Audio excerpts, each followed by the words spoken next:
Ouais, bonjour à tous. Il s'agit de la troisième table ronde. Donc, ce matin, on a essayé d'aborder l'articulation entre les parcours et les institutions. Début d'après-midi, les nouvelles organisations nécessaires pour favoriser le parcours des jeunes et des adultes.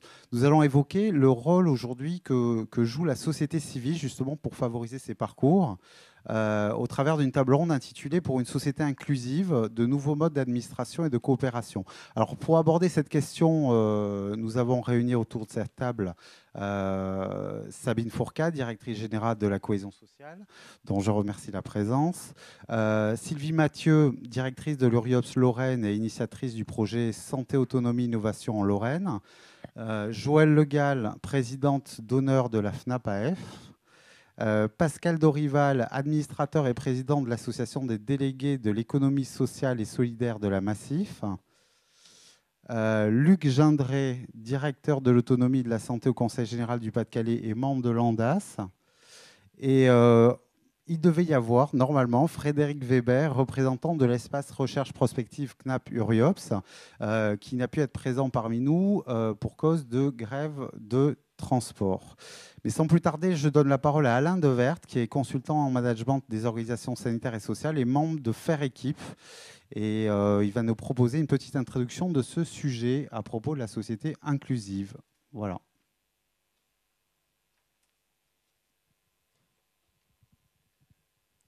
Oui, ça va être une introduction rapide pour justement qu'on ait vraiment le temps de discuter. En général, quand on dit qu'on va faire une intervention rapide, c'est là qu'on est le plus long.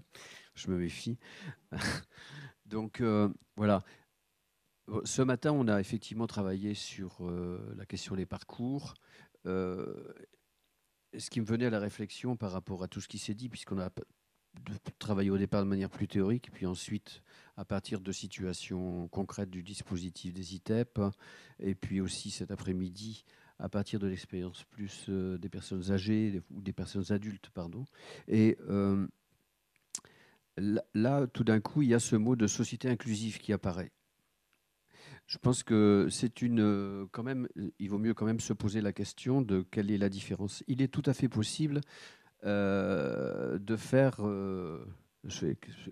j'aurai peut-être la réponse de l'air, il est tout à fait possible de faire un dispositif ITEP particulièrement souple et ouvert qui permette de sauver une dernière fois une société d'intégration en permettant à l'éducation nationale qui n'était pas présente ce matin de continuer de s'arranger pour que les jeunes soient bien et restent dans un dispositif infiniment souple et infiniment spécialisé et infiniment hors du dispositif de l'éducation nationale.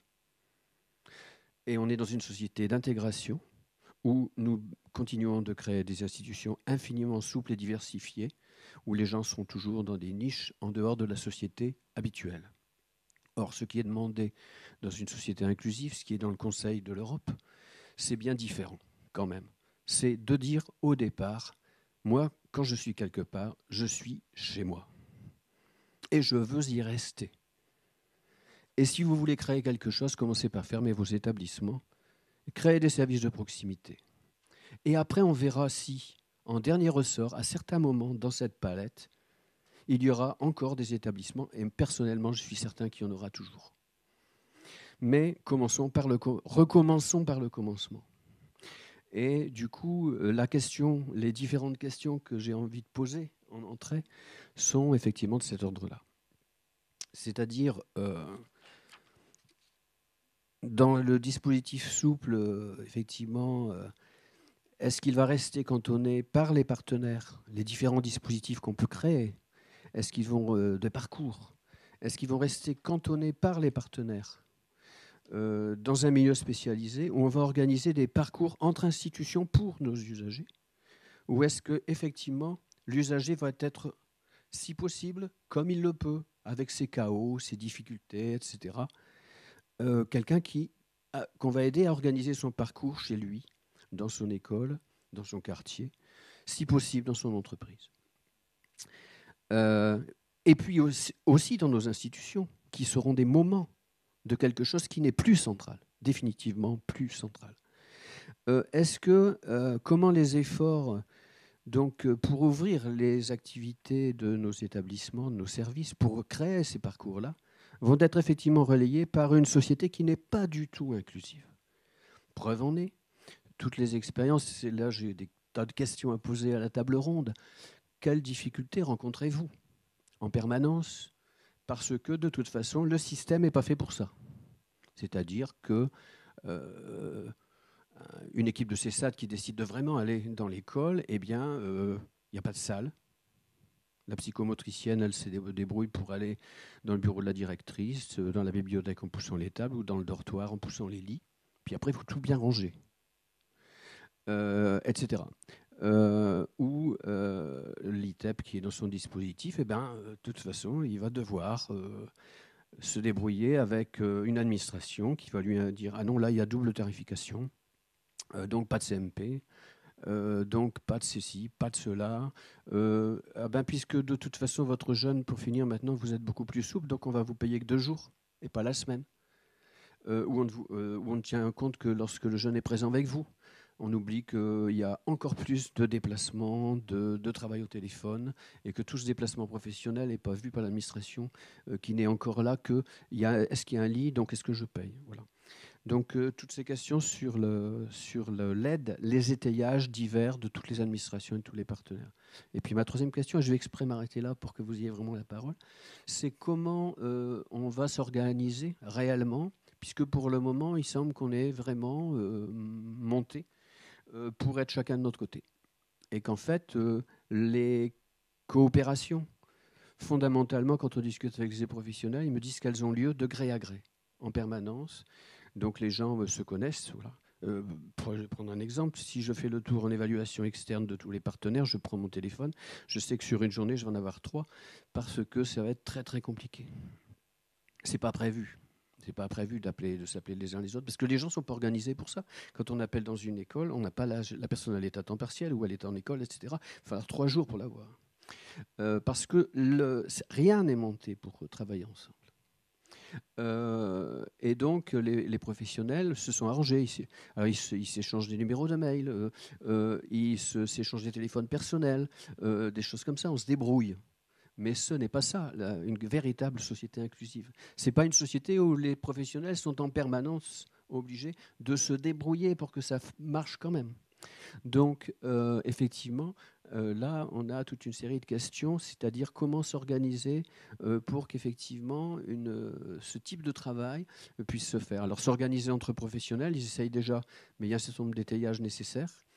Quel va être le relais que proposent les organismes gestionnaires, que sont notamment très, très majoritairement les associations, pour aider les professionnels à monter ça, pour s'engager socialement, pour qu'effectivement la ludothèque du coin ne se contente pas de dégager un créneau où les handicapés pourront aller pendant que personne n'y est, ou comment la ludothèque du coin va s'organiser pour qu'elle soit ouverte pendant toute la période d'ouverture aux handicapés. Je ne dirais pas pour la piscine, où c'est bien plus difficile, etc. Et comment les associations vont s'organiser avec l'État pour qu'on monte l'ensemble du système sur le fond. La formation des personnes, la formation des aidants, les aides financières aux aidants naturels, la formation des aidants naturels, la formation, par exemple, des AVS à l'éducation nationale, les collectivités territoriales qui doivent reconstruire leurs écoles pour qu'effectivement, dans chaque école, il y ait une salle de psychomotricité, une salle pour le psycho qui passe, une petite salle où on peut faire un autre travail à part avec un élève. Tant qu'il n'y a pas ça, on ne peut pas parler de société inclusive. Il n'y a pas de société inclusive pour le moment en France. On a une société qui fait de l'intégration, c'est-à-dire qui permet à des jeunes de faire, et à des adultes, d'être obligés de faire tous les efforts de leur côté, pour rentrer dans la société, mais une société qui n'a véritablement, a commencé en France, heureusement, à s'organiser, je pousse exprès le trait, mais qui, effectivement, a besoin de continuer à se transformer fondamentalement pour que les personnes... Et j'arrête là, simplement j'ai reçu un mail d'un copain qui me m'a donné un mail de compte-rendu de la MAD Pride, où effectivement, une personne handicapée disait « Tout ça est très bien, on a des institutions, mais maintenant on a le droit d'aller dans la rue et de se montrer. » Je voulais vous parler aussi d'un autre projet en fait, qui est toujours dans la même philosophie de lutter contre les cloisonnements et favoriser les parcours dans une démarche prospective. C'est le projet Santé, Autonomie, Innovation en Lorraine. Et je voudrais donner la parole à Sylvie Mathieu, qui est directrice de l'Uriops Lorraine et initiatrice de ce projet. Voilà, tu as 10 minutes, Sylvie, pour parler de ce projet.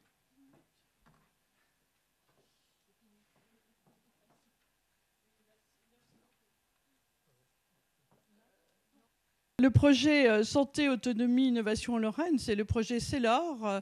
CELOR Cap 2023, c'est-à-dire que l'idée, c'était de se dire, on en est là aujourd'hui, mais finalement, qu'est-ce qu'il en sera en 2023 des personnes qui revendiquent des droits, et c'est tant mieux, d'une société qui est en plein changement, parce que Roger Su dirait on passe de l'ère de Wikipédia, de l'encyclopédie à Wikipédia, de l'ère de l'industrie à la connaissance. Et en Lorraine, on est bien placé pour parler de l'industrie, de la destruction d'emplois. Et nous sommes une des régions dans lesquelles, en France, nous avons eu le plus d'emplois détruits ces dernières années. Donc un chômage, une exclusion importante. Si je le signale, c'est parce que c'est en parallèle de notre projet Santé, Autonomie, Innovation en Lorraine. C'est-à-dire qu'on s'est dit, qu'est-ce qu'il en sera aussi de cette fameuse filière Silver Economy, dont je porte le look aujourd'hui, mais qu'est-ce qu'il en sera du business, ou est-ce qu'il en sera vraiment quelque chose de profitable, d'inclusif, et finalement pas que pour les personnes âgées, mais pour les Lorrains et les Lorraines qui, à un moment donné de leur vie, ont un problème effectivement de perte d'autonomie, d'invalidité, voilà, peu importe. Mais en tous les cas, on s'est dit que les choses étaient à croiser, que nous étions bien petits, nous, Uriops Lorraine, pour le faire tout seul, et nous nous sommes rapprochés de l'Université de Lorraine, avec qui il y a un représentant dans cette salle qui pourra répondre aussi à quelques questions si vous en avez concernant la place de l'université dans ce projet. Dans l'université, mais dans son ensemble, pas un seul labo, pas celui des sciences de l'homme, mais l'ensemble de l'université, c'est-à-dire tout ce qui touche autour de la médecine, tout ce qui touche autour de l'entreprise, tout ce qui touche effectivement aux sciences de l'homme et aux sciences sociales, dans le domaine de l'économie. Et pourquoi ? Parce que nous avons pensé que pour les 10 années qui viennent, nous avons 4 axes de progrès à mener. Le premier, ce sont tous les travaux qu'on peut faire autour des nouvelles gouvernances publiques, nouvelles gouvernances des acteurs, comment tout ça se travaille sur les territoires, et tout au long de la journée, on a bien vu comment c'était important. Le deuxième axe, c'est effectivement des institutionnalisations. Ça veut dire quoi de désinstitutionnaliser ? Qu'est-ce que c'est que le domicile aujourd'hui ? Est-ce qu'il n'y a pas des lieux intermédiaires entre le domicile et effectivement les établissements ? Vous avez dit, Madame Le Gall, tout à l'heure, concernant les personnes handicapées vieillissantes, après les actes, il n'y a plus rien, on les met en maison de retraite. Mais c'est aussi un peu la même chose pour certaines personnes âgées, légèrement en perte d'autonomie, qui veulent vivre un peu plus sécurisées, dans des lieux un peu plus fonctionnels, et qui n'ont plus les lieux de vie aujourd'hui qu'ils pouvaient avoir, qu'ils auraient pu avoir il y a quelques années. Donc tous ces nouvelles organisations, services, établissements, etc., nous invitent aussi à réfléchir. C'est quoi ces nouvelles organisations ? Ce sont quoi les nouveaux métiers de demain ? On en a un petit peu parlé tout à l'heure. Dans les réseaux, les gestionnaires de cas, c'est quoi les gestionnaires de cas ? Les instructeurs de locomotion, nous en avons 150 formés en France, ce n'est pas suffisant. Nous avons besoin de beaucoup plus d'emplois de ce type-là, et il y a sans doute à reconvertir des emplois du secteur social sur des nouveaux métiers, ou en tout cas à faire évoluer des compétences. Quand on sait que les personnes handicapées meurent davantage de cholestérol, de diabète, de cancer que la population dite normale. Eh bien, finalement, l'éducation thérapeutique, comment on la fait rentrer dans les établissements de personnes handicapées ? Comment on en parle ? Comment on parle de la santé dans les établissements ? Comment on travaille cette question de la prévention ? Et là, sans doute, il y a à faire évoluer des compétences. Donc ça, c'était le troisième sujet, évolution des métiers et des compétences. Et le quatrième, eh bien, comment on peut réfléchir ensemble à de nouveaux modèles économiques pour que, effectivement, nous puissions continuer à travailler dans le secteur social, médico-social et sanitaire à des accompagnements de qualité, tout en ayant les financements nécessaires. On voit bien aujourd'hui la question de l'aide à domicile. Alors, c'est une question sans doute financière, mais c'est aussi une question d'organisation. Monsieur, vous avez parlé tout à l'heure des personnes atteintes de maladies psychiques à domicile. Nous pouvons voir que les aides à domicile, par exemple, qui interviennent, et moi j'en rencontre de temps en temps en formation, ne comprennent pas pourquoi elles interviennent chez des gens qui restent toute la journée assis devant leur téléviseur. Mais enfin, finalement, qu'est-ce qu'on fait là? Ils ne peuvent pas le faire, eux, leur ménage. Hein, c'est ce genre de... Donc je pense que là, on a vraiment besoin d'une formation, d'une meilleure information, en tout cas pour les personnels, et sans doute des organisations plus professionnalisées, pas seulement sur les aides à domicile, mais sur les organisations de l'aide à domicile. Donc voilà les 4 axes de progrès que nous souhaitions travailler. L'université a dit banco. Nous avons signé une convention pour 3 ans ensemble. Nous avons démarré des séminaires. Donc, le premier séminaire sur les lieux de vie était tout à fait intéressant, rassembler des entreprises, des associations, des collectivités locales, des collectivités territoriales, les conseils généraux, et puis bien sûr les établissements et services associatifs. De ce premier séminaire est né un atelier de créativité. Et puis, le maire d'une commune a dit « Venez dans ma ville, moi j'ai envie de faire des choses, mais je ne sais pas comment m'y prendre et j'ai besoin qu'on soit en regard croisé sur la question des seniors au sein de ma commune et de la communauté de communes. » Donc voilà comment nous avons démarré. Nous comptons effectivement mettre en exergue les bonnes pratiques qui sont en cours pour aller vers 2023 à partir d'une manifestation qui aura lieu en janvier 2015, où nous mettrons en lumière des personnes qui sont déjà parties sur le champ de ces nouvelles pratiques, des acteurs qui sont en route. Dans les acteurs en route, c'est le CHU de Nancy qui appelle l'URIAPS, qui était quand même pas forcément évident au premier abord, mais pour dire on veut travailler avec vous sur la question de la télémédecine, téléconsultation. Et comment on va faire en sorte que les établissements puissent être dotés et que nous puissions ensemble travailler sur ces expérimentations. Donc je crois que ce projet-là est tout à fait intéressant, nous ouvre des possibles, donne du sens un peu à l'avenir, et que ce soit les collectivités, l'État, les conseils généraux, les associations ou les acteurs locaux, ils sont satisfaits de pouvoir se rencontrer et discuter justement finalement du projet de territoire ou du projet lorrain sur la question comment on inclut personnes handicapées ou personnes âgées dans la commune, mais comment aussi les entreprises, à partir des besoins des populations, peuvent développer l'emploi, et dans l'emploi qui va servir l'intérêt général aussi, même s'il y a du business derrière, on est bien d'accord, les entreprises ne travaillent pas pour rien, mais en même temps, ça donne du sens, et je trouve que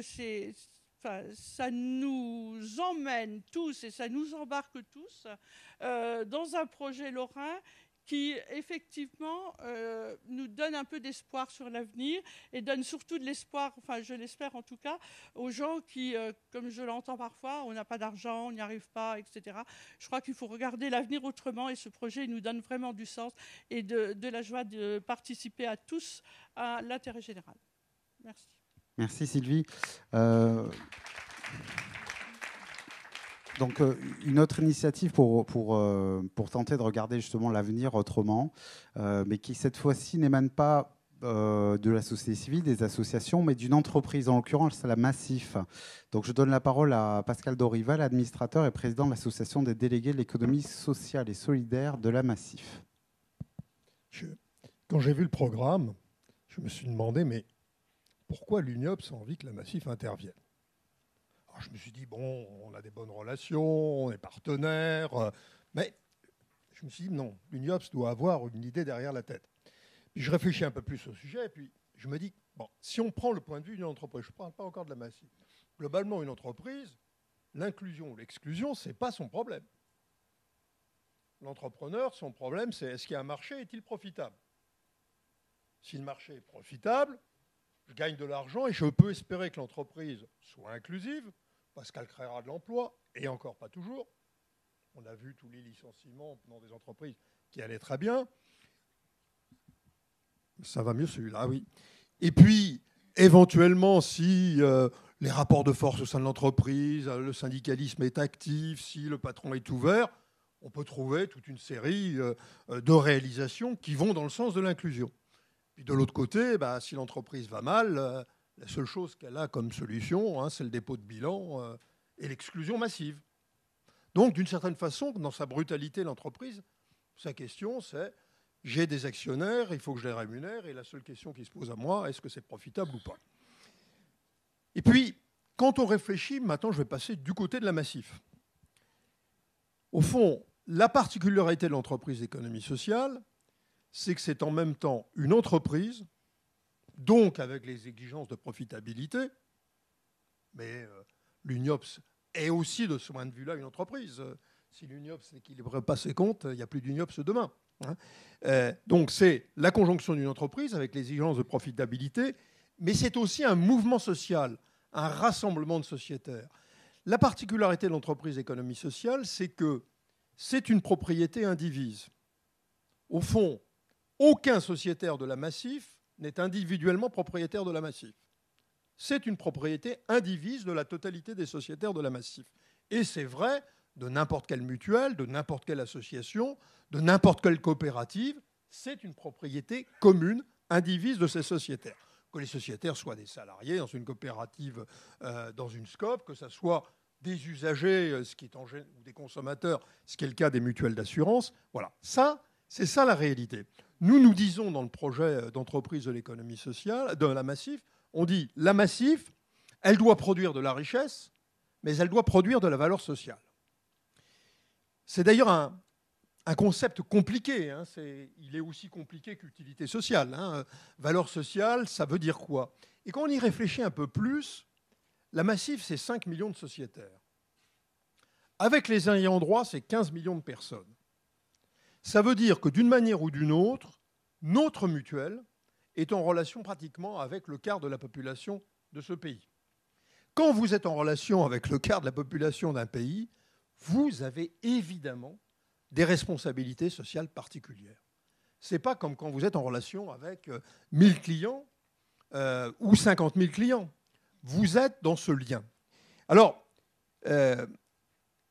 cette responsabilité sociale, on essaye, nous, de la traduire dans un certain nombre de pratiques. D'abord, dans la définition même de la gamme des produits et des services. On appelle ça d'ailleurs dans la Massif, j'ai retrouvé le terme dans le débat de tout à l'heure, sécuriser les parcours de vie. L'idée essentielle, c'est de dire qu'il faut que notre fonction, notre métier de producteur d'assurance de biens ou de personnes ou d'épargne, ça doit être un élément pour sécuriser le parcours de vie. Ça veut dire d'ailleurs que la gamme de produits et services qu'on doit apporter, il s'appelle le PROMS, le premier qu'on apporte, le PROMS.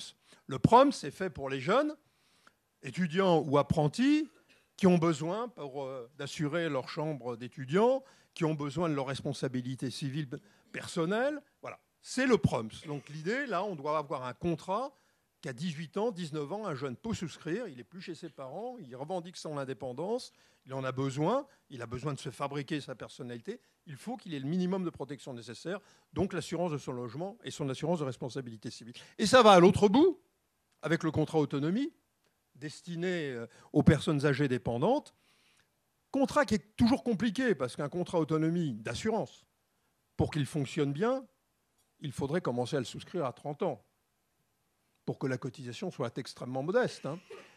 La plupart des gens se posent la question de l'autonomie. Je l'ai vécu moi-même de cette manière-là, quand on est confronté à ces vieux parents qui s'approchent de la fin de leur vie et qu'on se dit, mais ce qu'on vit là, il ne faut pas que nos enfants vivent la même chose avec nous. Donc c'est en général à 60 ans qu'on se pose la question du contrat d'autonomie. Évidemment, à 60 ans, la cotisation qu'on va payer pour un contrat qui risque de se mettre en œuvre ou pas, dans 20 ans, 25 ans, n'a évidemment rien à voir avec la cotisation qu'on paierait à 30 ans pour un contrat qui interviendra dans 50 ou 55 ans. Donc j'attire votre attention là-dessus. Donc l'idée, Première idée, trouvons une gamme de produits et de services qui permet de sécuriser les parcours de vie. Deuxième idée, bien évidemment, offrons ces produits et services au meilleur prix. Trouvons ce qu'on appelle, nous, à la Massif, le juste prix. Ça ne veut pas dire le prix le moins élevé, mais c'est le prix adapté au service qu'on doit rendre, parce qu'après tout, la Massif, elle doit aussi gagner sa vie, c'est la condition pour sa survie.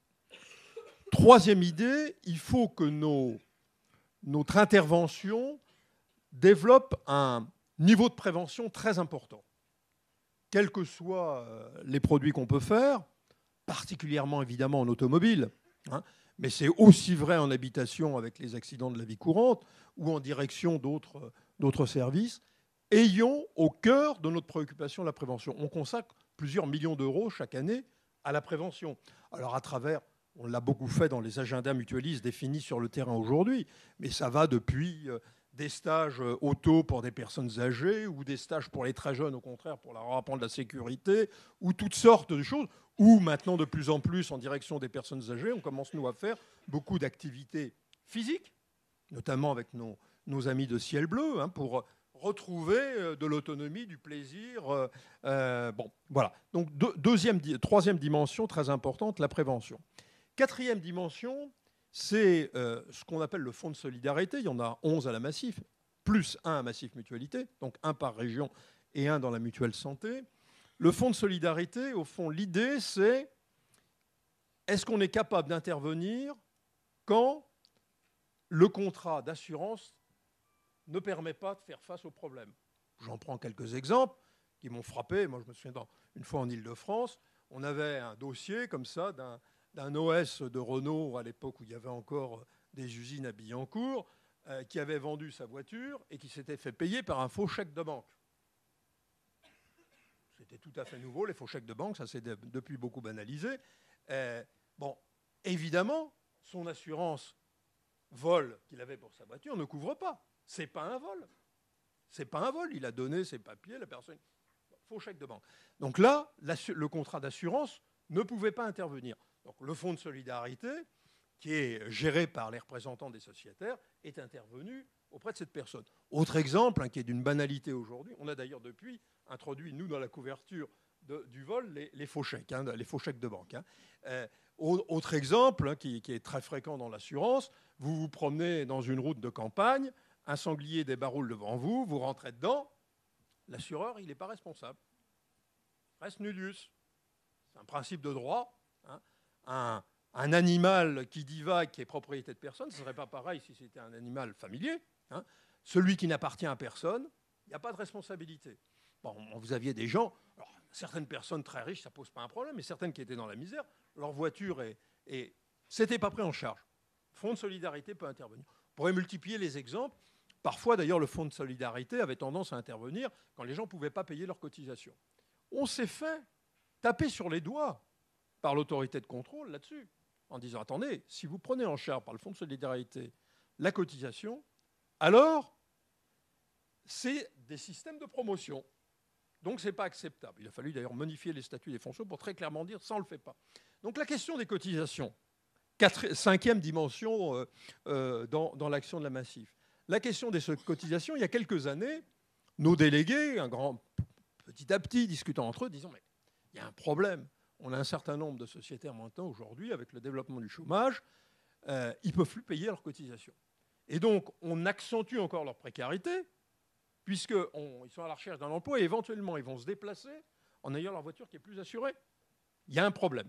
Donc, on a défini ce qu'on a appelé la prestation chômage. Ça a été une décision collective des délégués. Donc, aujourd'hui, dans un certain nombre de conditions, le sociétaire de la Massif qui ne peut plus faire face à sa cotisation pour des raisons de perte de revenus liées à l'emploi, cette cotisation va être prise en charge par cette prestation qui est une prestation d'assurance. Donc, avec en face un bout de cotisation, il y a 1 pour 1000 des cotisations qui sont affectées à ça.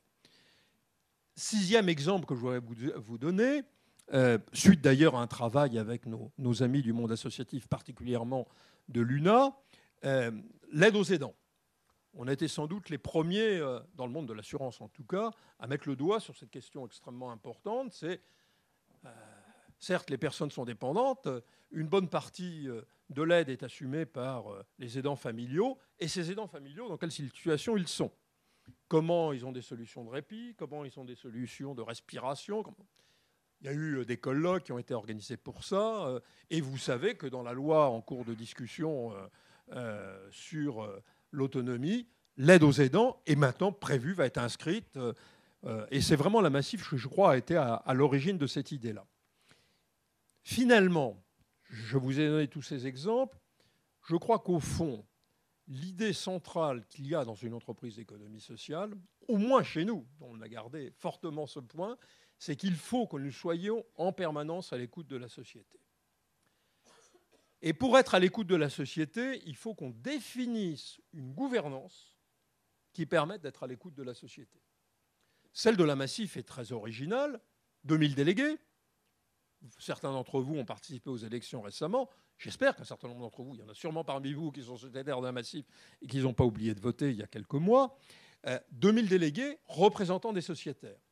Ces 2000 délégués, dans notre vision, ce sont en quelque sorte des capteurs sociaux, des indicateurs des problèmes.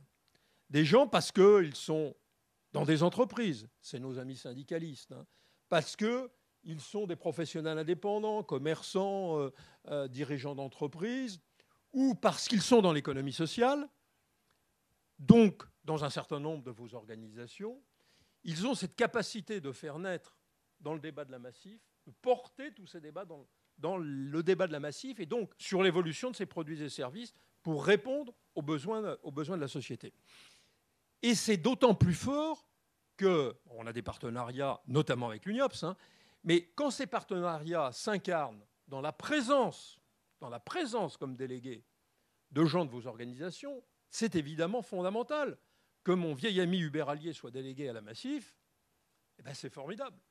Que Francis Contis, président de l'UNA, ou André Flageol, son prédécesseur, soit délégué à la Massif, c'est évidemment formidable, parce que ça veut dire que là où ils sont, dans les débats auxquels ils vont participer dans leur région ou nationalement, ils vont porter ces préoccupations. D'autres, ça sera des responsables de la Ligue des droits de l'homme à tel endroit, des responsables de telle ou telle association. Et on essaye, nous, d'habitat humanisme. On parlait d'habitat humanisme tout à l'heure, ou de ciel bleu. On essaye de trouver comme ça toutes ces personnes qui ont cette capacité de faire remonter dans la Massif les préoccupations réelles pour que la Massif continue à se dire, moi, ma responsabilité, c'est 5 millions, 15 millions de personnes. Est-ce que j'ai la capacité de trouver les réponses à l'ensemble, au maximum qu'on puisse le faire, des problèmes qui se posent à elles, et en les renouvelant en permanence. Alors voilà, c'est un peu ça. Je pense que c'était un peu dans la tête de l'UNIOPS, toutes ces questions-là, quand ils nous ont demandé d'intervenir. Et je pense que de ce point de vue-là, c'est vrai que l'entreprise d'économie sociale a un rôle particulier à avoir, à condition de bien garder son identité d'économie sociale. Malheureusement, trop d'entreprises d'économie sociale, par poids de la concurrence, par envie ou tropisme des entreprises de capitaux, on peut tendance parfois à dévier, à oublier cet aspect mouvement social, organisation de la société, qui est au cœur de leur projet, car après tout, produire des richesses, d'autres peuvent le faire. Les produire pour un groupe de sociétaires, ça c'est très original, et c'est ça qui fabrique de la société inclusive. Je vous remercie beaucoup. Alors donc nous avons vu comment les entreprises peuvent contribuer à promouvoir cette fameuse société inclusive dans laquelle les parcours pourraient s'inscrire.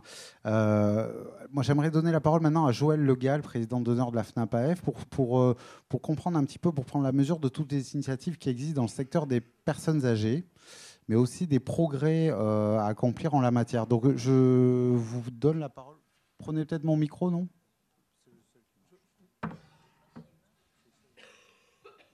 Merci. Bien, donc oui, alors pour ceux qui me connaissent, vous savez que je suis une râleuse, donc je ne vais pas déroger à ce compliment.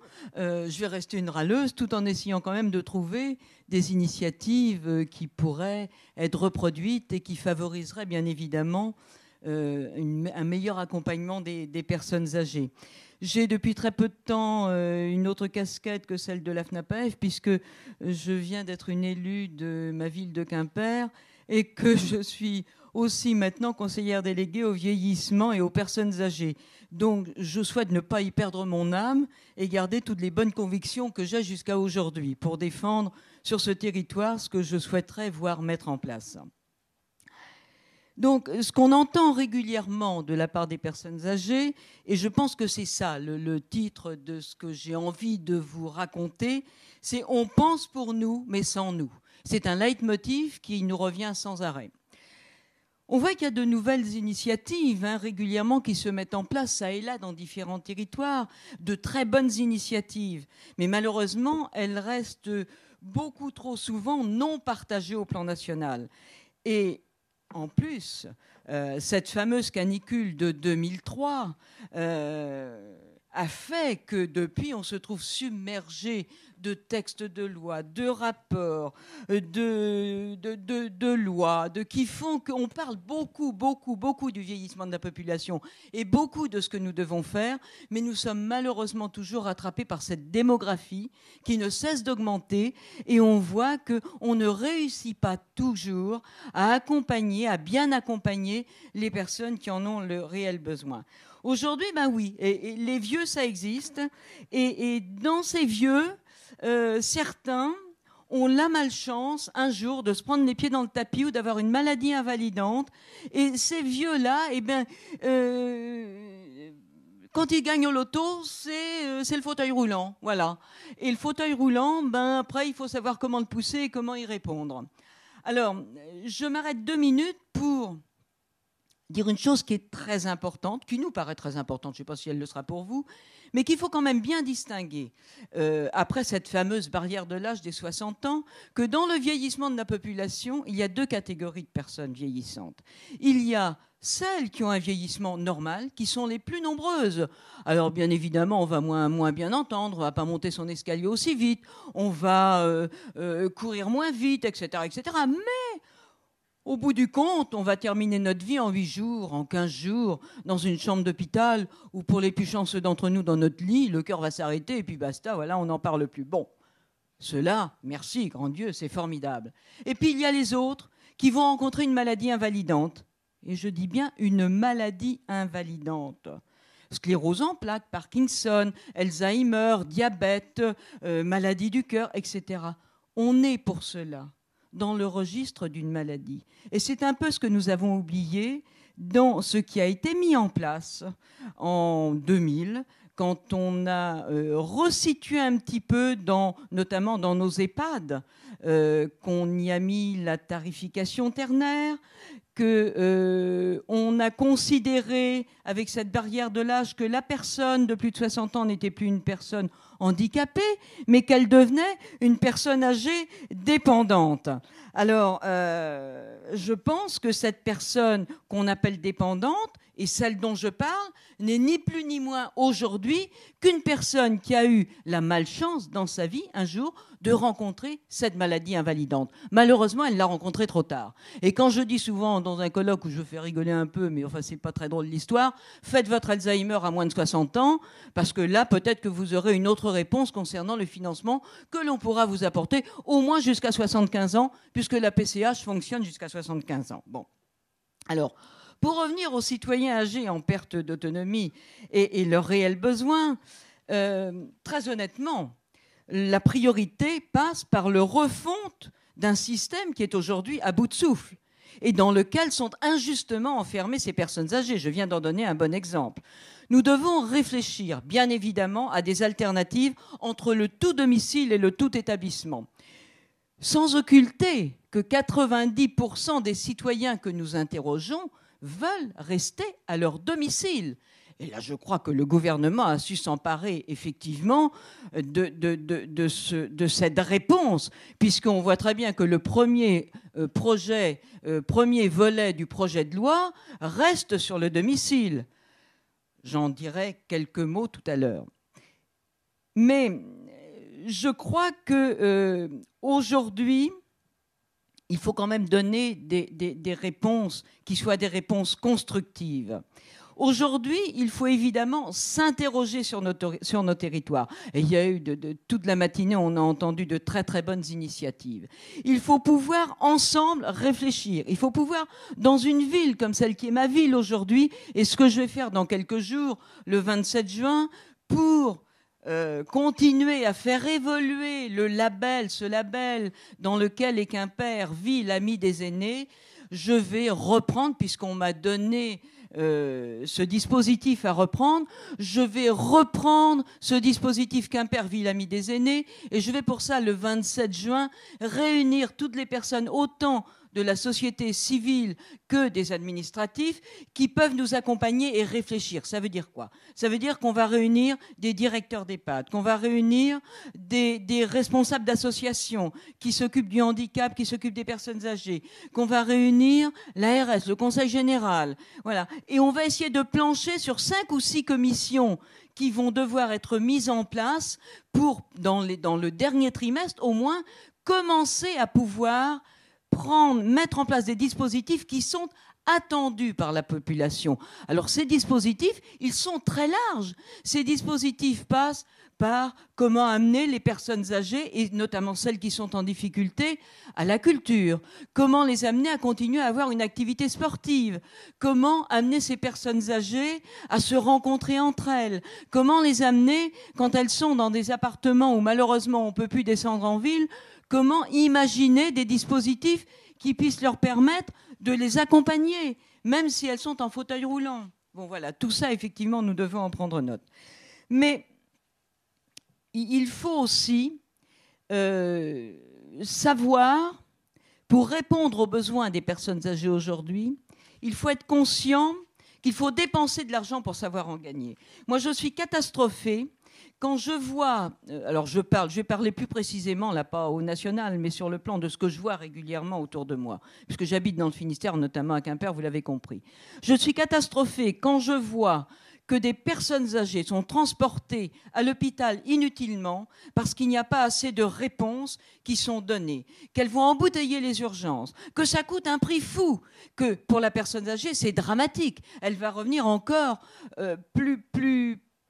disons, dans une situation de plus grande perte d'autonomie chez elle. Elle va être complètement perdue. Ça coûte très, très cher. Quand on voit que dans les EHPAD, on refuse actuellement le poste d'infirmière de nuit, qui est un poste important, et c'est parce que ce poste est refusé qu'à 19h, quand il n'y a plus la personne qualifiée pour évaluer la situation de la personne âgée de cet établissement, on déplace le SAMU, les pompiers. Là, elle va passer 4 heures, 5 heures sur un brancard à l'hôpital. Bon, tout ça, ce sont des dépenses inutiles et c'est de l'inconfort pour tout le monde.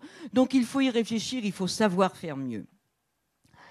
Ce que je viens d'aborder tout à l'heure au niveau du label Ville Amie des aînés, nous devons tous rentrer dans ce label parce que ce label va faire que nous allons pouvoir interpeller l'ensemble des personnes qualifiées de notre département et de notre ville. C'est très important. La FNAP AF était dans le... Il me reste combien de minutes? Oh non, c'est trop court, beaucoup trop court. Nous étions aux côtés de Madame Delaunay dans la Commission nationale de la bientraitance et des droits qu'elle a remis en place dès qu'elle a pris ce ministère. Bon, je salue le travail qui a été fait. Il y avait 4 commissions qui ont été mises en place. Il y avait la commission suicide. Ben oui, les personnes âgées, il y a beaucoup de suicides. La commission bientraitance. Ben oui, les personnes âgées, aujourd'hui, il n'y a pas la bientraitance parce qu'il n'y a pas les moyens d'accompagner dignement leurs besoins quand elles sont en incapacité. Il y avait la commission alerte. Ben oui, ça correspondait à l'actualité. Parce que dans nos établissements, eh ben, c'est pas le bracelet électronique ou c'est pas les portes fermées, d'abord qui satisfont le besoin de ces personnes âgées et qui peuvent les mettre dans un mode de vie qui leur convienne. Et il y avait la commission des droits. Eh ben, c'est celle, malheureusement, qui a eu encore aujourd'hui le moins de réponses et c'est la plus importante. Parce que les droits des personnes âgées ne sont pas respectés et cette commission des droits, je souhaite qu'elle continue son travail parce que c'est par ce biais-là, par la commission des droits et par le respect des droits pour tout citoyen, y compris pour le citoyen en personne perte d'autonomie âgées que l'on va pouvoir un petit peu recadrer les choses et peut-être refonder le système dans lequel elles sont inscrites. Je voudrais aussi dire 2 mots du premier projet, le premier volet de loi. Et là, c'est la râleuse, alors encore plus la râleuse qui s'inscrit. Comment peut-on, dans un projet de loi, quand on dit il faut vraiment que les personnes aient le choix de rester à leur domicile, et c'est bien, c'est ce qu'elles veulent, comment peut-on oser dire dans ce projet de loi, bien sûr c'est une avancée, mais écoutez,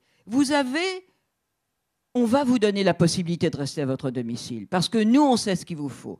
On va vous donner entre 100 et 400 € de plus au niveau de l'APA pour pouvoir rester à votre domicile. Il faut savoir que les 400 € de plus vont être donnés aux 25% des personnes les plus handicapées, c'est-à-dire les personnes grabataires, qui ont actuellement 1 268 € d'APA et des poussières. Ça veut dire quoi? Ça veut dire qu'au lieu d'avoir 2 heures par jour d'accompagnement grabataire, on va leur donner 2 heures et demie par jour. Ça va changer quoi? Et on dit aux aidants, et là je veux avoir 2 minutes de plus pour parler des aidants, et on dit aux aidants, mais écoutez, soyez heureux, on va vous donner 500 € par an pour que vous ayez une semaine de répit, pour que vous puissiez enfin partir en vacances. Et moi je réponds à ça. Moi, quand je travaillais, j'avais 5 semaines de vacances. Et maintenant, quand j'ai la malchance d'avoir une personne à accompagner, on me donne 1 semaine de vacances. Alors arrêtons de mettre tout sur le dos des aidants. Les aidants n'en peuvent plus. Soyons imaginatifs dans nos villes, dans nos provinces, pour soulager les aidants. Ça n'est pas à l'aidant de remplacer le professionnel. Il faut aujourd'hui que notre gouvernement, que nos ministères en prennent conscience. Et je crois que de faire évoluer l'économie de la France, ce sera aussi en partant de cette chose qui est évidente, c'est-à-dire créer des professionnels qui prennent la place des aidants et laissons les aidants respirer. Alors, dans les choses qui sont importantes aussi à mettre en place, je vais vite parce qu'il faut que j'aille au bout, j'en ai pas parlé, il y a le baluchonnage. Le baluchonnage est une chose extraordinaire qui nous vient du Canada, qui va soulager les aidants. Faut-il encore qu'au niveau des droits du travail, on puisse le mettre en France en place? C'est contourné un petit peu aujourd'hui. Je sais qu'il y a une directrice d'EHPAD qui a fait un boulot formidable là-dessus, mais il faut le mettre. On va savoir le mettre en place. Je crois qu'il y a un juriste aujourd'hui en France qui a trouvé la solution. Et puis il y a bien évidemment ce qu'on appelle j'ai perdu le fil dans le Nord-Pas-de-Calais, vous allez en parler mieux que moi, le béguinage. Le béguinage est une chose extraordinaire pour l'encadrement des personnes âgées. Et puis l'intergénérationnel. Il faut remettre au goût du jour l'intergénérationnel. Il faut que de la plus petite enfance à la personne âgée, on retrouve les vraies valeurs de la vie. Et nous, les vieux, il faut arrêter, parce que j'en suis, moi, c'est pour ça que je peux parler aussi comme ça, il faut arrêter de nous donner du jeunisme à tout va. Il y en a marre de voir des magazines où on nous dit vous n'avez pas le droit d'avoir une ride, il faut faire du sport, mais bon sang, faire du sport. Je vais faire mes courses tous les jours avec mon panier, je fais le sport que je peux faire, voilà. Faut arrêter, on a le droit d'avoir une ride. C'est terminé? Voilà, j'en ai assez raconté, merci.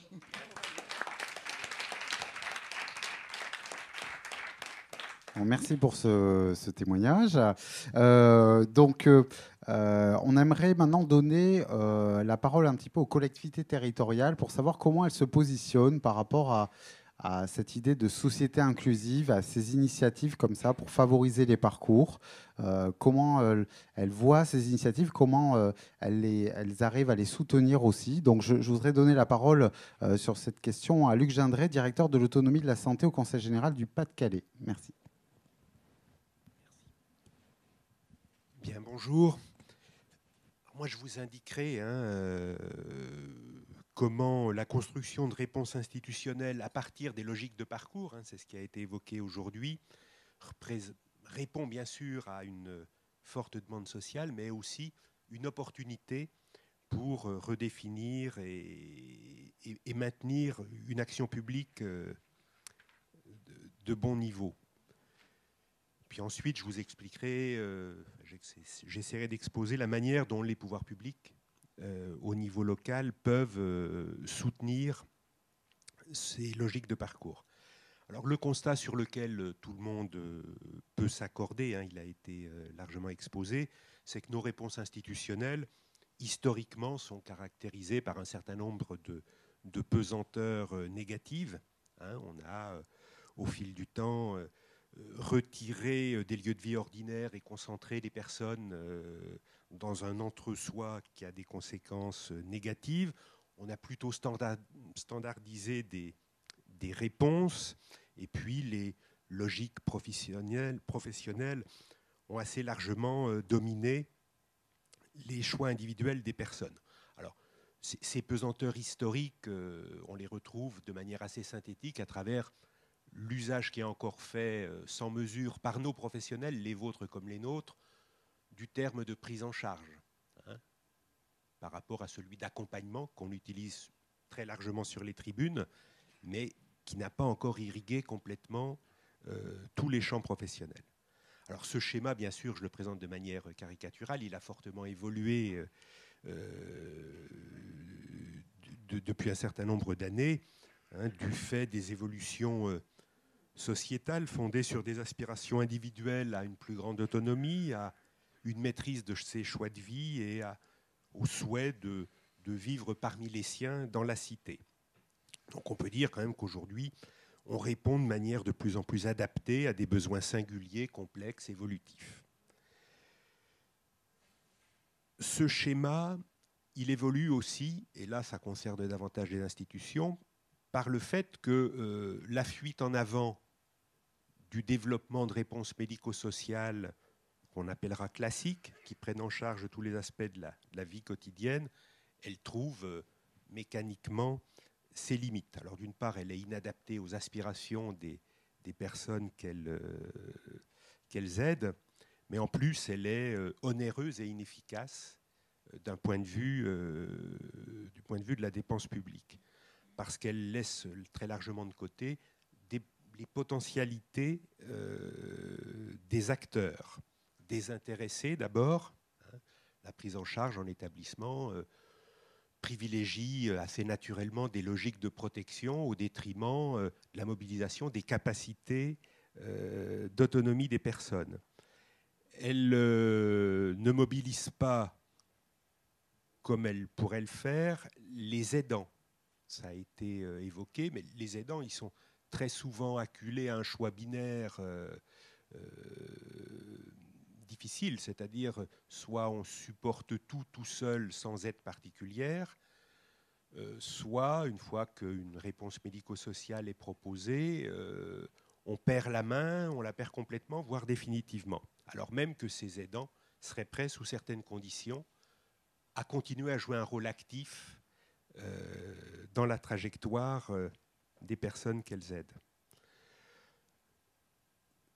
Potentialité de la société, hein, qu'il faut aider à devenir inclusive en l'aidant à accueillir la différence, à respecter la fragilité et à mobiliser les bonnes volontés. Alors, à cet égard, le projet national Mona Lisa représente une initiative qui intègre cette préoccupation-là. Donc un intérêt évident pour les pouvoirs publics de mobiliser de manière large et efficace toutes les potentialités dans un contexte de moyens par définition limités. Alors comment les pouvoirs publics peuvent favoriser ce raisonnement et ces constructions à partir de logiques de parcours? Alors la logique de parcours, elle invite d'abord à repenser les responsabilités et les rôles des différents acteurs. Un département, par exemple, c'est ce que je connais le mieux, est-ce qu'il est exclusivement responsable de l'aide et de l'action sociale des personnes âgées et handicapées à travers la gestion des dispositifs légaux qui s'imposent à lui? Ou est-ce qu'au contraire, il considère qu'il est en responsabilité de l'ensemble des personnes en perte d'autonomie sur son territoire, que leurs besoins aient été ou non exprimés? Ce changement de posture a des implications fortes même sur la capacité à développer de la politique publique. Le fait, par exemple, que Denis Piveteau soit aujourd'hui en train de terminer un rapport pour essayer de voir comment on peut apporter des réponses dignes à des personnes qui ont les droits ouverts à la MDPH, par la MDPH, qui n'ont pas de réponse adaptée dans le champ médico-social, montre quand même que, historiquement, les institutions, alors là, pas uniquement le département, ont plutôt eu une vision réductrice de leur rôle et responsabilité. Les établissements et services médico-sociaux, est-ce que leur responsabilité, elle est uniquement au sein de leur établissement, hein, dans des prises en charge conformes à leur projet d'établissement, ou est-ce que leur responsabilité va un peu plus loin? Est-ce qu'ils sont pour partie responsables des personnes qui n'ont pas de solution et qui tapent à la porte? Les associations, est-ce que ce sont uniquement des acteurs écartelés entre la pression des adhérents et les contraintes gestionnaires qu'ils ont souvent à assumer, ou est-ce que c'est aussi des partenaires actifs, force de proposition, dans la construction des politiques publiques? Alors, pour reconstruire un système autour de la notion de logique de parcours, il faut aussi être en mesure d'emmener un partenariat institutionnel. On est dans un secteur où les responsabilités sont éclatées entre diverses institutions qui sont largement représentées ici, le département, ARS, État, les caisses, les communes. La loi a confié au département, jusqu'à preuve du contraire, le rôle de chef de file de l'action sociale et médico-sociale. Moi, je fais partie d'un département où ce rôle, on essaie de l'incarner au quotidien. C'est un exercice qui est difficile, mais il nous semble qu'il est indispensable pour pouvoir avancer, qu'il y ait un chef d'orchestre qui emmène l'attelage institutionnel. Si ce n'est pas nous demain, ce rôle devra incomber à une autre institution. Ça a été dit tout à l'heure par M. Lafort, pour pouvoir agir, il faut se fixer des limites, il faut un territoire. C'est le territoire qui permet de mettre les acteurs en tension et de créer du projet territorial. Projet territorial qui va viser à définir à l'échelle du territoire pertinent une palette de réponses suffisante, coordonnée et diversifiée, pour structurer des coopérations au sein de cette palette au service de parcours individuels, en essayant d'atteindre ce qu'on nomme de plus en plus précisément l'idéal de la gestion intégrée. On parle de plateformes de services au service de parcours individuels, la logique étant que aujourd'hui, la complexité du système, c'est l'usager qui, de fait, se la coltine. Une logique de plateforme, de gestion intégrée, c'est que le système gère lui-même sa complexité et que pour l'usager, ce soit quelque chose d'assez transparent, quel que soit l'endroit où il rentre dans le système. Sortir des logiques de dispositifs pour laisser la place à l'innovation. Alors, il y a bien sûr, en inventant à côté des dispositifs de droit commun des solutions nouvelles, via l'expérimentation ou quand on est une collectivité territoriale, via des politiques extralégales. Mais plutôt, et c'est plutôt cette deuxième solution qui nous intéressera, c'est en mobilisant les dispositifs de droit commun de manière souple, ça veut dire en privilégiant l'esprit des dispositifs sur la lettre, ce qui est extrêmement difficile de faire au quotidien. On a un bon exemple. Alors, le projet de loi d'adaptation de la société au vieillissement va intégrer dans la loi la notion d'habitat regroupé solidaire.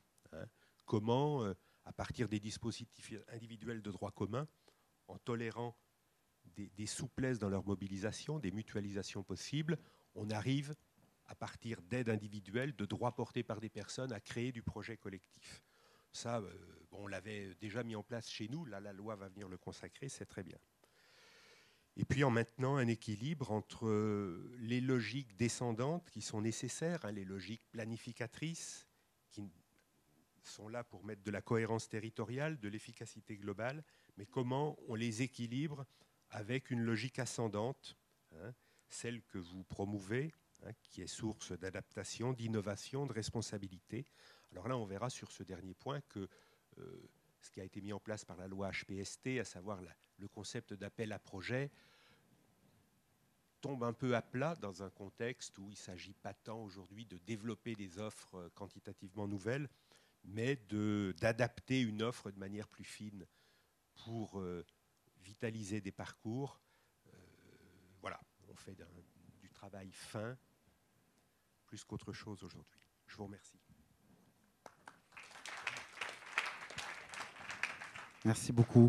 Alors, donc après avoir entendu le point de vue des collectivités locales, il est temps pour nous d'avoir la vision de l'État sur cette question des parcours de société inclusive. Donc, quels sont les efforts encore à mener pour favoriser ces parcours, tant sur le plan des financements que sur le terrain législatif?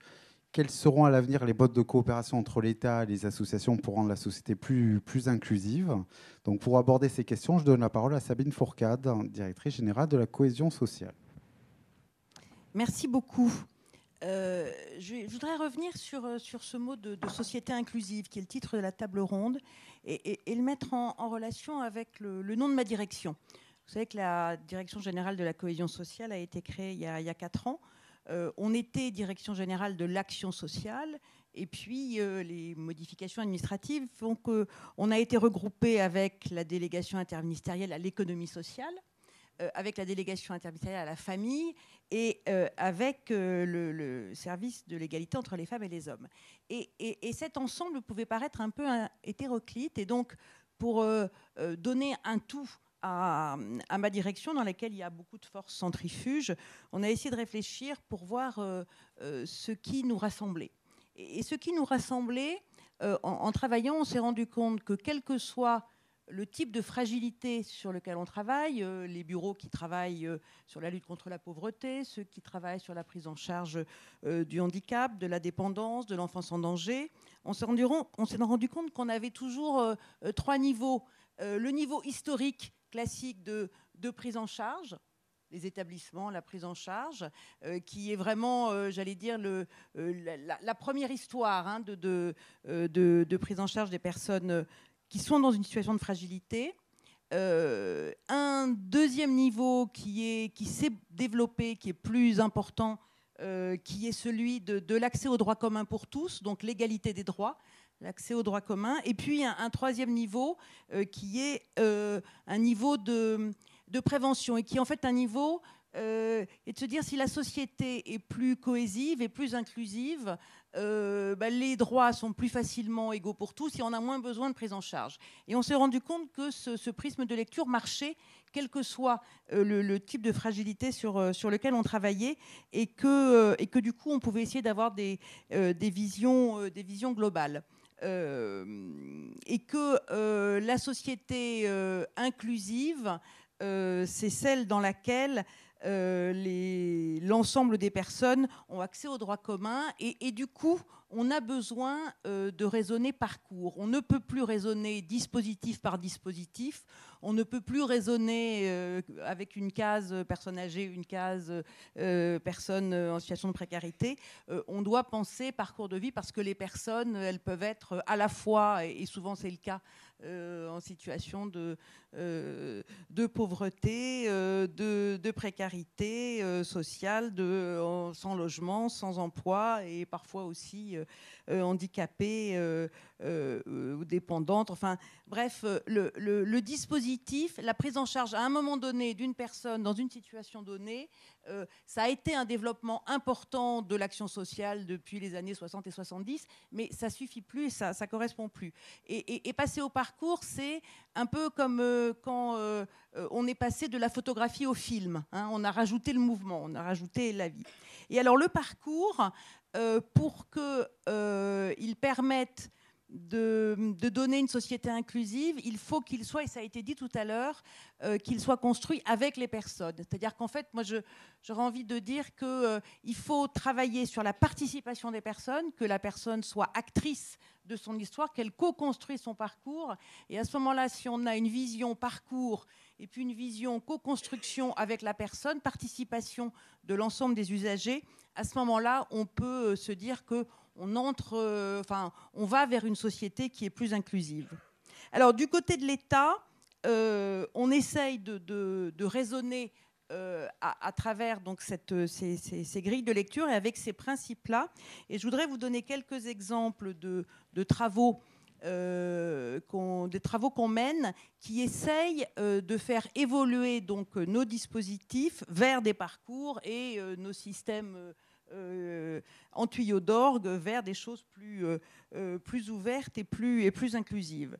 Alors, je crois qu'on travaille sur trois types de sujets, sur les dispositifs eux-mêmes, sur les systèmes de gouvernance et puis sur les pratiques professionnelles. Sur les dispositifs eux-mêmes, moi j'ai souvent été frappée en tant que directrice générale de la cohésion sociale de voir que souvent l'innovation sociale se construit contre la norme, en contournant la norme. Et je trouve que c'est terrible parce que lorsqu'on fait des normes dans le domaine social, c'est pour permettre de venir en aide, pour permettre d'accompagner les personnes. Et c'est terrible, on se dit qu'il faut vraiment dépoussiérer les normes pour qu'elles puissent mieux s'adapter aux besoins des personnes. Alors, il y a des expérimentations qui sont en cours, et notamment dans le domaine des personnes âgées, une expérimentation qui s'appelle PAERPA, dans laquelle ce qu'on essaye, c'est de donner au terrain... PAERPA, ça veut dire... alors attendez, les sigles et les acronymes sont toujours compliqués. Ce sont les personnes âgées en risque de perte d'autonomie. Et pour ces personnes âgées en risque de perte d'autonomie, comme vous l'avez bien dit tout à l'heure, une personne âgée qui est âgée mais qui va bien, qui est un peu plus fatiguée, qui monte en escalier moins vite, si elle a une maladie à un moment donné, elle va à l'hôpital et elle risque d'en ressortir moins bien. Si elle est prise en charge à domicile, mais qu'il se passe quelque chose la nuit ou le week-end, la prise en charge à domicile ne marche pas, donc hôpital. Et on rentre dans un cycle qui fait que la personne devient véritablement en perte d'autonomie. Et donc, cette expérimentation qui se fait dans différents dispositifs, l'idée est de faire travailler ensemble des acteurs de ville, les médecins, des acteurs hospitaliers, des acteurs du médico-social, de modifier les règles éventuellement de tarification, de se dire qu'après tout, l'hôpital peut-être participer au paiement d'un retour à domicile et la personne, elle sera mieux. L'hôpital, parfois, ne laisse pas sortir une personne parce qu'il se dit si elle rentre chez elle, elle n'aura plus d'accompagnement. Si l'hôpital participe au retour à domicile, ça permettra de revenir à domicile. Si on met en place des infirmières de nuit dans les EHPAD, effectivement, la nuit, quand il y a un problème, la personne peut rester à l'EHPAD. Si on met en place, et ça fait partie des expérimentations, une infirmière de nuit qui non seulement est là pour l'EHPAD, mais qui en plus a les dossiers des personnes qui sont prises en charge à domicile, on a un système qui peut davantage boucler. Donc l'idée est de voir comment on peut assouplir les dispositifs, comment on peut assouplir les règles de financement pour mettre un peu... éviter que chaque prise en charge soit indépendante les unes des autres et qu'on puisse accompagner, donc passer de la prise en charge à l'accompagnement, de manière à mieux s'adapter. Donc il y a un travail sur les dispositifs et c'est aussi dans le projet de loi dont vous avez parlé les uns et les autres sur l'adaptation de la société au vieillissement. On essaye donc de développer des mécanismes qui permettent des accompagnements à domicile, qui permettent des logements intermédiaires, donc du logement individuel où la personne est chez elle, mais regroupée avec service, et avec des systèmes plus souples qu'auparavant pour que tout type d'initiative puisse être conforme à la norme. Il faut des normes plus souples pour que davantage de choses puissent être conformes. Donc ça, c'est un premier type de travail. Mais ça ne suffit pas. Et pour entrer dans une logique de parcours, il faut que les institutions travaillent ensemble. Et souvent, la logique de parcours se heurte à la logique d'institution. Une institution, que ce soit l'État, un conseil général, une association, elle a sa propre logique. Et c'est difficile de faire travailler ensemble les institutions parce que les parcours des personnes ne se font pas à l'intérieur des institutions, mais d'une institution à l'autre. Alors, on a développé une expérimentation qui, en fait, qui est partie...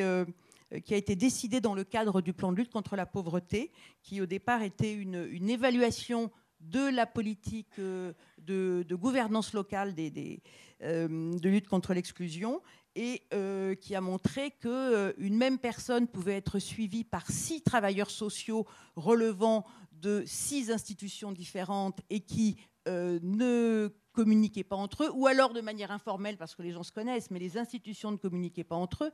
Une personne peut avoir un travailleur social qui va gérer une mise sous tutelle, et puis un autre qui va s'occuper des enfants qui sont suivis par l'aide sociale à l'enfance, et puis un autre qui va travailler sur l'accès à l'emploi, etc. Et alors, là, l'idée de cette expérimentation qui démarre dans une dizaine de départements, ça part d'une idée simple, mais souvent c'est les choses les plus simples qui peuvent marcher.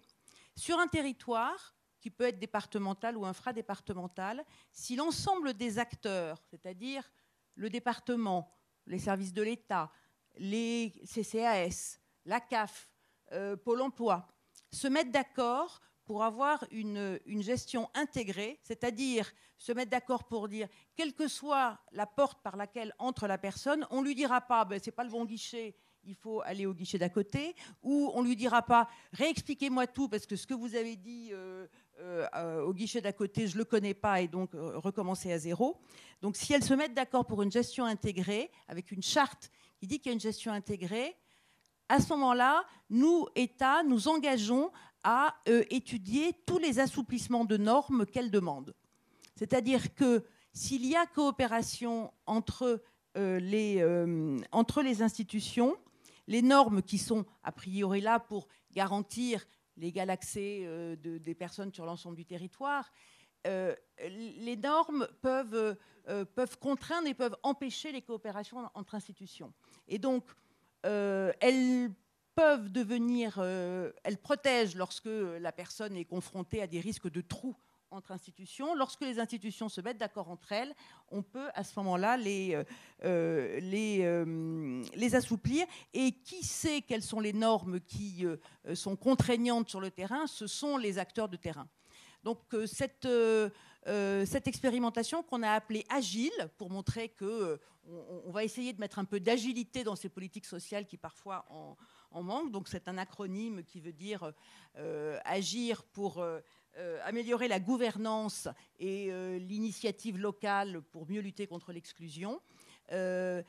Cette expérimentation, il faut qu'elle fonctionne à 2 niveaux. Il faut que les institutions soient d'accord pour que l'ensemble de leur réseau, leurs travailleurs sociaux, leurs administratifs travaillent ensemble. Donc c'est au niveau de l'institution, il doit y avoir cette charte de travail en commun. Et puis il faut qu'il y ait sur le terrain, au niveau cette fois-ci des professionnels eux-mêmes, qu'il y ait des plateformes territoriales, des systèmes dans lesquels soit on a des gestionnaires de cas lorsque une situation est complexe, soit chacun prend à son...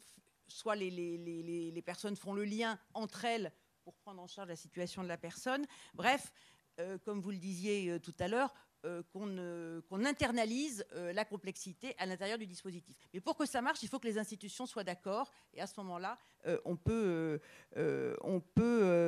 simplifier les normes. Et puis le 3e point, et donc j'en terminerai par là, il faut travailler sur les dispositifs, les assouplir, il faut travailler sur les modalités de gouvernance, mais il faut aussi travailler sur les pratiques professionnelles. Et c'est le travail qu'on fait en ce moment avec les États généraux du travail social, où l'idée est de refonder avec l'ensemble des travailleurs sociaux le contrat, et en gros savoir ce que la société demande aujourd'hui aux travailleurs sociaux. Ce qu'on leur demande, c'est bien de rentrer dans une logique de parcours, de co-construction avec les usagers. Ce n'est pas forcément aujourd'hui ce que les institutions leur demandent au quotidien. Et donc, il faut retravailler, et c'est ce qu'on est en train de faire avec des assises qui se font dans une dizaine de villes pour des états généraux qui auront lieu en toute fin d'année, pour qu'au niveau, encore une fois, et des dispositifs, et des institutions, et des professionnels, on puisse mettre en état de marche cette nouvelle façon de raisonner en parcours et de manière inclusive.